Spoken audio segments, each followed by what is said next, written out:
প্রিয় বন্ধু, একবার ভাবুন তো, আপনি মহাকাশের এক অনন্ত যাত্রায় আছেন, যেখানে আপনার তৃষ্ণা মেটানোর মতো কোনো পানি নেই, ক্ষুধা মেটানোর মতো কোনো খাবার নেই, কিন্তু আপনার বুক ভরা এক অদ্ভুত প্রশান্তি।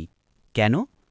কারণ আপনি জানেন, এই ক্ষুধার প্রতিটি মুহূর্ত আপনার স্রষ্টার সাথে আপনার দূরত্ব কমিয়ে দিচ্ছে।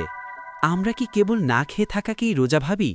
যদি তাই হয়, তবে মনে রাখবেন, পাকস্থলীর উপবাস তো পশুরাও করতে পারে, কিন্তু রূহ বা আত্মার উপবাস কেবল সেই মুমিনই করতে পারে যে আল্লাহর প্রেমে মত্ত। আজ আমরা কেবল নিয়ম জানব না, আজ আমরা জানব কিভাবে নিজের ভেতরকার অহংকারকে পুড়িয়ে ছাই করে মহান রবের প্রিয় হওয়া যায়। স্বাগতম আত্মশুদ্ধির এক মহাবিপ্লবে। রোজাকে ঝুলন্ত বলা হয় ততক্ষণ পর্যন্ত, যতক্ষণ না তা যথাযথভাবে আল্লাহর দরবারে কবুল হওয়ার উপযুক্ত হয়। হাদিস শরীফে এসেছে, রোজাদারের জন্য দুটি আনন্দ, একটি তার ইফতারের সময়, অন্যটি তার রবের সাথে সাক্ষাতের সময়। সহি বুখারি। কিন্তু আমাদের রোজা কি কেবল সূর্যোদয় থেকে সূর্যাস্ত পর্যন্ত উপবাস? না, প্রকৃত রোজা হল আপনার চোখ, কান, জবান এবং অন্তরের রোজা। আপনি যদি খাবার ছেড়ে দেন কিন্তু মিথ্যা ত্যাগ না করেন, তবে সেই রোজা আল্লাহর কাছে পৌঁছাতে গিয়ে আসমানে ঝুলে থাকে, কবুলিয়তের মর্যাদা পায় না। রোজা কেবল বাহ্যিক আচার নয়, এটি একটি চুক্তি। এই চুক্তি ভেঙে যায় যদি নিচের কাজগুলো স্বেচ্ছায় করা হয়। ইচ্ছাকৃত পানাহার করা। যদি কেউ রোজা অবস্থায় আছে জেনেও ইচ্ছাকৃতভাবে কোনো খাবার বা পানীয় গ্রহণ করে। ইচ্ছাকৃত বমি করা। মুখ ভরে ইচ্ছাকৃতভাবে বমি করলে রোজা ভেঙে যায়। সুনানে তিরমিজি। ধূমপান বা নেশাজাতীয় দ্রব্য, বিড়ি, সিগারেট বা হুক্কা সেবন করলে রোজা নষ্ট হয়। পবিত্র কোরআনের নির্দেশ, আর তোমরা পানাহার করো যতক্ষণ রাতের কালো রেখা হতে ভোরের সাদা রেখা তোমাদের নিকট স্পষ্ট না হয়, অতঃপর রাত পর্যন্ত রোজা পূর্ণ করো। সূরা বাকারা ১৮৭। মাকরুহ মানে হল এমন কাজ যা করলে রোজা সরাসরি ভেঙে যায় না, কিন্তু রোজার সাওয়াব বা আধ্যাত্মিক সৌন্দর্য নষ্ট হয়ে যায়। অহেতুক গীবত বা পরনিন্দা করা, কারো অনুপস্থিতিতে তার সমালোচনা করা। রাসূল সাল্লাল্লাহু আলাইহি ওয়াসাল্লাম বলেছেন, গীবত ব্যভিচারের চেয়েও মারাত্মক। মিথ্যা কথা ও ঝগড়া বিবাদ। রোজা রেখে গালিগালাজ বা চড়াস্বরে কথা বলা রোজাকে কলুষিত করে। অকারণে কোনো কিছু মুখে দিয়ে চেবানো, যেমন কোনো স্বাদের পরীক্ষা করা, প্রয়োজন ছাড়া। অশ্লীল দৃষ্টি। চোখের কুদৃষ্টি অন্তরে নূর কেড়ে নেয় এবং রোজাকে প্রাণহীন করে তোলে। বিনা প্রয়োজনে দীর্ঘ সময় পানিতে ডুবে থাকা, যাতে শরীরের ভেতরে পানি প্রবেশের সামান্যতম শঙ্কা থাকে। সেহরি ও ইফতার কেবল খাওয়ার সময় নয়, এগুলো ইবাদতের অংশ। সেহরি খাওয়া বরকতময়। রাসূল সাল্লাল্লাহু আলাইহি ওয়াসাল্লাম বলেছেন, তোমরা সেহরি খাও, কারণ সেহরিতে বরকত রয়েছে। সহি বুখারি। সময়, সুবহে সাদিকের ঠিক আগ মুহূর্তে সেহরি খাওয়া সুন্নাত। একদম মাঝরাতে খেয়ে শুয়ে পড়া সুন্নাতের বরকত থেকে বঞ্চিত হওয়া। সূর্যাস্তের সাথে সাথে দেরি না করে ইফতার করা সুন্নাত। খেজুর বা পানি দিয়ে ইফতার শুরু করা উত্তম। ইফতারের আগের মুহূর্তটি দোয়া কবুলের শ্রেষ্ঠ সময়। এই সময় আল্লাহ ফেরেশতাদের কাছে রোজাদারের ধৈর্য নিয়ে গর্ব করেন। রমজানে প্রতিটি নেক আমলের সাওয়াব ৭০ গুণ বাড়িয়ে দেওয়া হয়। এই মাসে যা বেশি করবেন, তিলওয়াতে কুরআন, যেহেতু এই মাসেই কোরআন নাজিল হয়েছে। বেশি বেশি সদাকা বা দান। রাসূল সাল্লাল্লাহু আলাইহি ওয়াসাল্লাম রমজানে প্রবাহমান বাতাসের চেয়েও বেশি দানশীল হতেন। তওবা ও ইস্তেগফার, নিজের গুনাহের জন্য চোখের পানি ফেলা। সেই আধ্যাত্মিক সফরের রেশ ধরে যদি গভীরে যাই, তবে বুঝবেন সেহরি আর ইফতার কেবল দুটি ভোজের মুহূর্ত নয়, বরং এগুলো হল আল্লাহর সাথে এক নীরব প্রেমের চুক্তি। যখন পুরো পৃথিবী গভীর ঘুমে আচ্ছন্ন, তখন আপনি কেবল আপনার রবের সন্তুষ্টির জন্য শয্যাত্যাগ করে সেহরি খেতে বসেন। এই যে শেষ রাতে জেগে ওঠা, এটা কেবল খাবারের জন্য নয়, এটা হলো আরশের মালিকের কাছে নিজের হাজিরা দেওয়া। রাসূলুল্লাহ সাল্লাল্লাহু আলাইহি ওয়াসাল্লাম বলেছেন, আমাদের রোজা এবং আহলে কিতাবদের, অর্থাৎ ইহুদি ও নাসারার রোজার মধ্যে পার্থক্য হল সেহরি খাওয়া। সহি মুসলিম। তাই সেহরি খাওয়া কেবল শক্তি সঞ্চয় নয়, এটি একটি অনন্য সুন্নাহ যা আমাদের স্বাতন্ত্র্য রক্ষা করে। তবে মনে রাখবেন, সেহরি খাওয়ার সময় নিয়ে হাহাকার করা বা একদম শেষ সেকেন্ড পর্যন্ত গোগ্রাসে গেলা মোটেও উচিত নয়। সুবহে সাদিকের কিছুটা আগে হাত গুটিয়ে নেওয়া এবং ওই সময়টাতে অন্তত কয়েকবার আস্তাগফিরুল্লাহ পড়া ভাগ্যের ব্যাপার। কারণ ওই সময় আল্লাহ দুনিয়ার আকাশে নেমে আসেন এবং ডাকতে থাকেন, কে আছো ক্ষমা প্রার্থনাকারী, আমি তাকে ক্ষমা করে দেব। সারাদিন তৃষ্ণায় বুক ফেটে যাচ্ছে, সামনে শীতল পানীয় এবং সুস্বাদু খাবার, তবু আপনি হাত বাড়াচ্ছেন না কেন? কারণ আপনার মালিক এখনও অনুমতি দেননি। এই যে না বলার ক্ষমতা, এটাই হলো তাকওয়া। ইফতারের ঠিক আগ মুহূর্তটি হলো এক অলৌকিক সময়। হাদিসে এসেছে, ইফতারের সময় রোজাদারের দোয়া ফিরিয়ে দেওয়া হয় না। সুনানে ইবনে মাজা। দুর্ভাগ্যজনকভাবে আমরা এই শ্রেষ্ঠ সময়টি ব্যয় করি ইফতারি সাজাতে কিংবা বেগুনি পিঁয়াজু ভাজতে। অথচ এই সময়টা ছিল দুহাত তুলে কাদার। ইফতারের সুন্নাহ হল খেজুর দিয়ে শুরু করা, আর তা না থাকলে সাধারণ পানি। অতিরিক্ত ভাজাপোড়া খেয়ে পেট ভারী করে ফেলা মোটেও কাম্য নয়, কারণ এতে তারাবির ইবাদতে অলসতা চলে আসে। মনে রাখবেন, পেট যখন পূর্ণ থাকে তখন রূহ বা আত্মা দুর্বল হয়ে পড়ে। আমরা জানি কি করলে রোজা ভেঙে যায়, কিন্তু আমরা প্রায়ই ভুলে যাই কি করলে রোজা প্রাণহীন হয়ে যায়। অহেতুক কথা ও তর্ক। আপনি রোজা রেখেছেন অথচ অন্যের সাথে তর্কে লিপ্ত হচ্ছেন বা গালি দিচ্ছেন। রাসূল সাল্লাল্লাহু আলাইহি ওয়াসাল্লাম বলেছেন, যে ব্যক্তি মিথ্যা কথা এবং সেই অনুযায়ী কাজ করা বর্জন করল না, তার পানাহার ত্যাগ করায় আল্লাহর কোনো প্রয়োজন নেই। সহিহ বুখারী। সারাদিন ঘুমিয়ে কাটানো। ইবাদত থেকে বাঁচতে বা সময় পার করতে সারাদিন মটকা মেরে পড়ে থাকা রোজার মূল উদ্দেশ্যের পরিপন্থী। রোজা আপনাকে কর্মঠ হতে শেখায়, অলস হতে নয়। টুথপেস্ট বা মাজন ব্যবহার। দিনের বেলা পেস্ট দিয়ে ব্রাশ করা মাকরুহ। অসাবধানতাবশত পেস্টের অংশ পেটে চলে গেলে রোজা ভেঙে যাবে, তাই মেসোয়াক করাই শ্রেষ্ঠ সমাধান। রমজান হল আমলের মৌসুম। কৃষক যেমন বর্ষায় বীজ বোনে, মুমিন তেমনি রমজানে সাওয়াবের বীজ বোনে। এই মাসে আপনার রুটিনে 3টি জিনিসকে অগ্রাধিকার দিন। কোরআনের সাথে বন্ধুত্ব। এই মাসেই কোরআন নাজিল হয়েছে, তাই প্রতিদিন অন্তত এক পারা তিলওয়াত এবং তার অর্থ বোঝার চেষ্টা করুন। এটি কেবল পড়ার জন্য নয়, এটি আপনার জীবনের ম্যানুয়াল।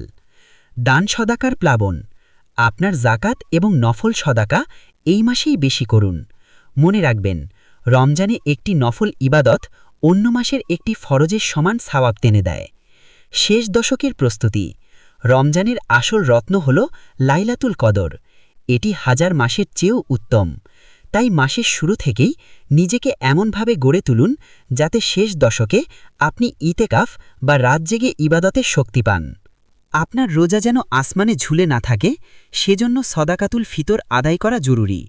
এটি রোজার ভুল ত্রুটিগুলোর ক্ষতিপূরণ হিসেবে কাজ করে এবং গরিবের মুখে হাসি ফোটায়।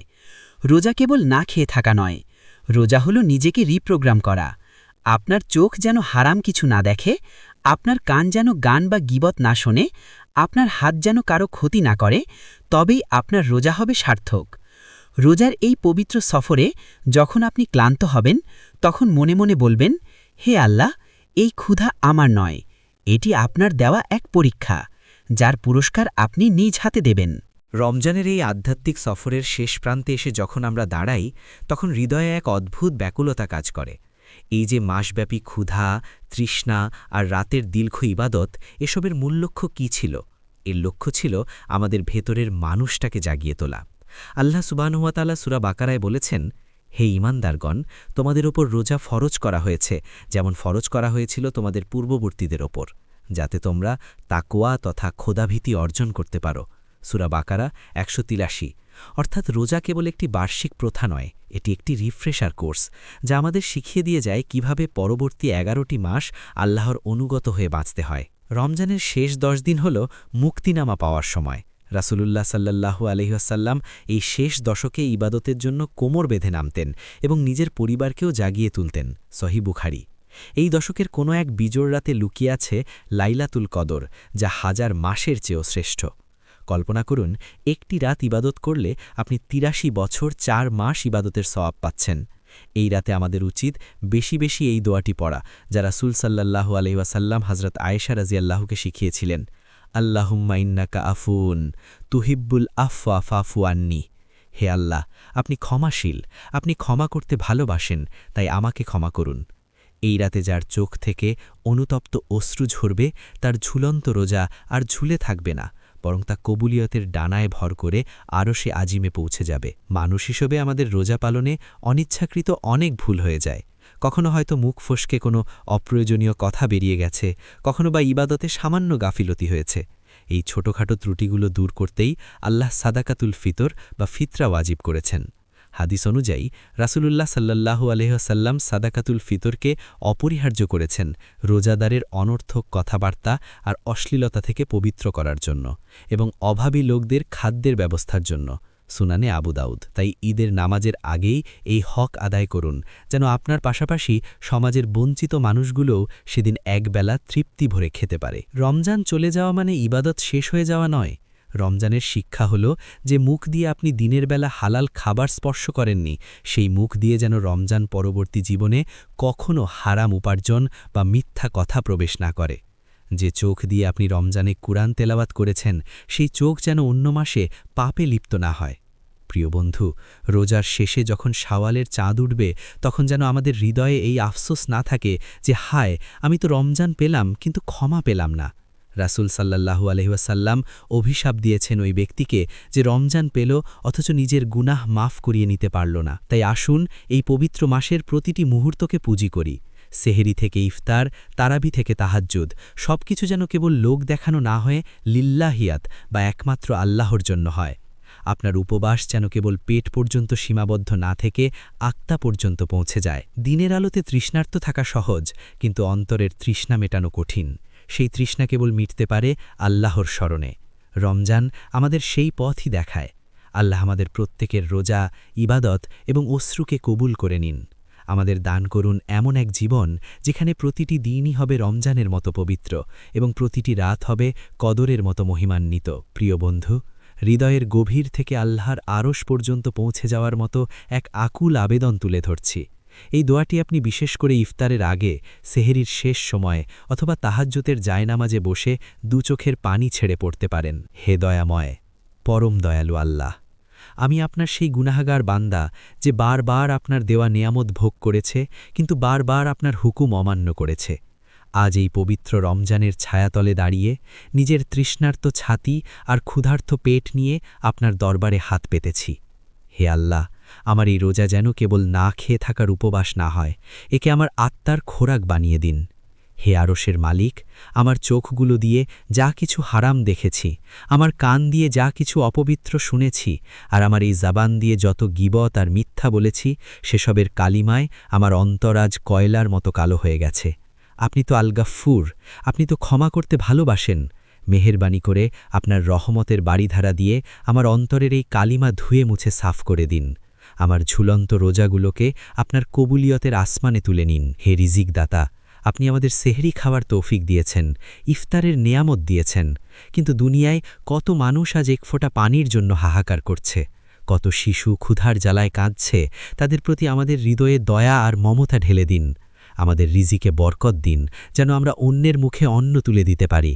মাবুদ, মৃত্যুর সেই অন্ধকার কবরে যখন কেউ থাকবে না, যখন এই দুনিয়ার পদপদবী, টাকা পয়সা সব তুচ্ছ হয়ে যাবে, সেদিন এই রমজানের রোজাকে আমার জন্য সুপারিশকারী বানিয়ে দিয়েন। কিয়ামতের কঠিন ময়দানে যখন সূর্য মাথার কাছে চলে আসবে, তখন আপনার আরশের নিচে আমাদের একটুখানি জায়গা করে দিয়েন। হে আল্লাহ, আমাদের এই মোনাজাতকে কবুল করুন। আমাদের মা বাবাকে ক্ষমা করুন। যারা কবরে চলে গেছেন তাদের জান্নাতুল ফেরদাউসের মেহমান বানিয়ে দিন। যারা জীবিত আছেন তাদের নেক হায়াত দান করুন। আমাদের সন্তানদের দিনের খাদেম হিসাবে কবুল করুন।